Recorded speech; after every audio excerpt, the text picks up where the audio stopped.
And I'm a real observer of people, not only black people but white people, right? And some of the things that I see with white people is they have this non giving a fuck mentality. They don't give a fuck if it works, if it doesn't work, if it let's say if it's good, if it's bad.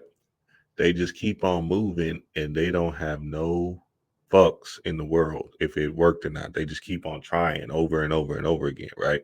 Do y'all think we're made up differently with that in that particular light?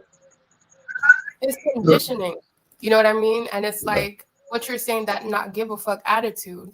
I mean, if the current paradigm is constructed by people who look like you, who basically they make it uneven. So we know in the grand scheme of things, shit is uneven. But if you're just born and you don't really understand everything, there's a certain level of ignorance that you have to basically how you've been given a head start on other people's shoulders. So that level of just not giving a fuck, that level of, you know what, I can do it and start again because I have a safety net, all of that, Mm, that's a certain level of entitlement on the flip side, right? mm, mm-hmm. But when you're ignorant to that, it just comes off as like, yo, I don't give a fuck. And I think the more hardships that someone does have, it's that you're able to recalibrate and see, okay, you know what? Everything there's certain shit that has been handed to me. You know what I mean? And I think because he did MMA and like I think he did Fear Factor before he started podcasting, he's kind of gone through the comedy business or show business. And I think that's also helped shape his ideals and some of the things that he's been through in terms of where he can start this and basically now become one of the most iconic, you know what I mean, Mm-hmm. podcasters, because podcast was going on from like how long ago? You know what I mean? But now he's associated with it as a movement or as a product or something. You know what I mean? So I think it's not that we're conditioned differently. And I Yeah. think if we go back to the hood, that's the same shit where even with Glow and a lot of the girls now and like the kind of rap, what's being shown is that I don't give a fuck.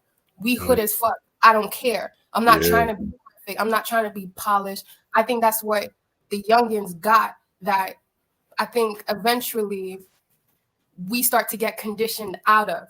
You know what I Mhm, mean? That mhm. I'm me, I don't care. Do you Yeah. understand? Obviously, some of the shit that they're veering into, we all know it's kind of like, No it's part of vibrational. the Yeah. matrix. Yeah, it's part Mm-hmm. of the conditioning to keep you rooted in a certain way. But Mm-hmm.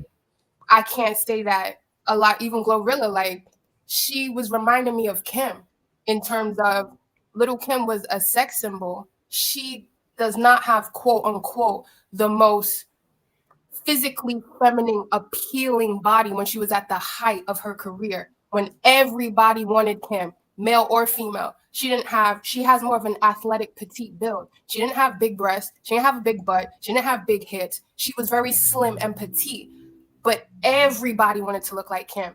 Everybody loved Kim. So the same with Glow, where a lot of these girls are getting the stripper aesthetic. I mean, she went and got her boobs done, but I'm just like, before that, she was slim trim, like Mm-hmm. not overly sexualized in that kind of way. So I can say some of that bravado, some of Mm-hmm. that confidence that they are getting, I can't hate on it. And that's our version of I don't give a fuck. I'm not trying to fit into a white ideal of what a black person is supposed to be. But at the same time, we also need to check and just like do a double play of, all right, you're not leaning into these white ideals of what black people are being, but are you leaning into the shadow aspect of what it is black culture is? You know what I Mm-hmm. mean? And Mm-hmm. taking that and saying like, yeah, I don't give a fuck. I'm gonna wear this black shadow no matter what. Yeah, works in some ways, doesn't work in some. Yeah. Yeah. No, that's good, Pacho. That's real. And I'm glad you said that about Sexy Red, that not giving a fuck kind of energy or that kind of idea, because she has the same thing that the gods what's the god's name on Star Lord. You feel me? They have that same, even though, and we got to remember this whole thing is a movie. We're dreamers dreaming dreams. You feel me? So, in being dreamers dreaming dreams and understanding that this is the dream, that not giving a fuck or that not taking things to heart is a superpower. And since we're the feeling people and we're in the Jason months, and the Jason months is just the sun shining brightly on our bitch ass, right? And we need to go outside and play, go outside and have fun and be in this childlike spirit of tag you're it, right? Hide and seek, you feel me? Racing, right? All of that stuff, the fun, the laughter, the joy.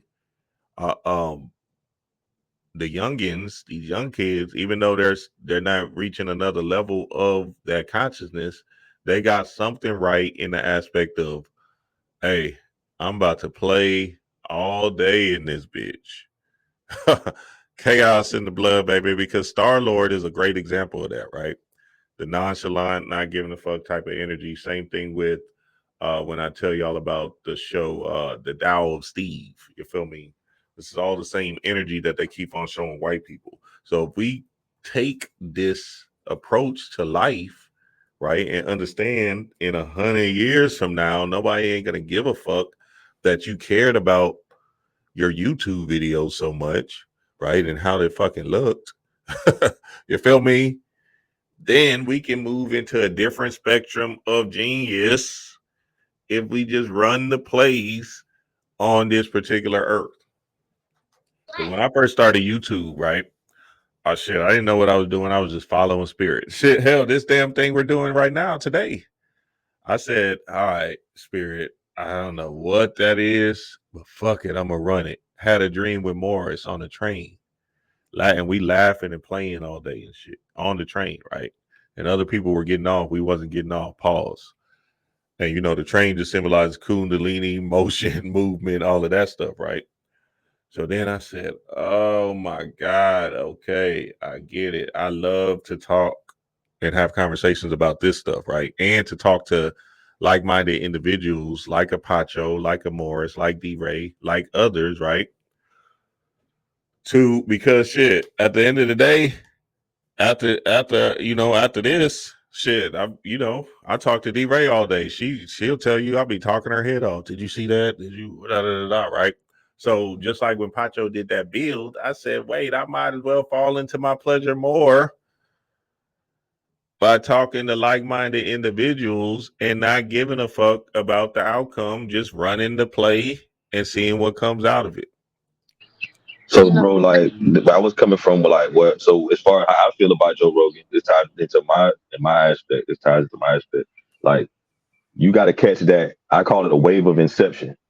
Like when Bill Gates caught the wave of inception, with the computers. You got to catch the wave of inception, bro. When with Bitcoin, everybody who got on Bitcoin early, they got a bunch of money right now. When podcasting came out, Joe Rogan, a lot of people, Joe Rogan, Joe Budden, they were. You remember with the one with DJ Academics, and then he had Rory and Mal. They was looking crazy. Like he still had his hat to the front, to the side, and all that on the podcast, man. Like they didn't know what they was doing, but they were in the happenings, and they saw something happening, like how AI is taking over, and everybody's scared. The people that's getting with it, they trading, they're doing like so. If you catch the wave of inception, like right now, you're catching your wave of inception. Everything is lining up to hop in to the podcast lane because what we're about to talk about and how and the angles we're about to attack it, we already know like nobody's really hitting them. They're either too high, like on their pedestal to try to explain it how they need to, and they're just saying the broad terms, or they don't have the insight that we have. You know what I'm saying? So that's how it ties with you. That's how it ties with you, man. You caught the wave of reception. That's what I think he did. Joe Budden. You are 1,000% right, Morris, because nobody ain't gonna bring this shit like we're about to bring this shit. You feel me? That's why I say that all that spiritual mumbo jumbo stuff. I get it. If you are that kind of spiritual person like that, then that's that extreme spiritualist. You feel me? That's just like so far gone that don't even know he's having a human experience. Then that's that lane of genius, right? But what I'm speaking of is observing the world and being this now time eschatologist and bringing the spiritual essence out of it because everything is spirit.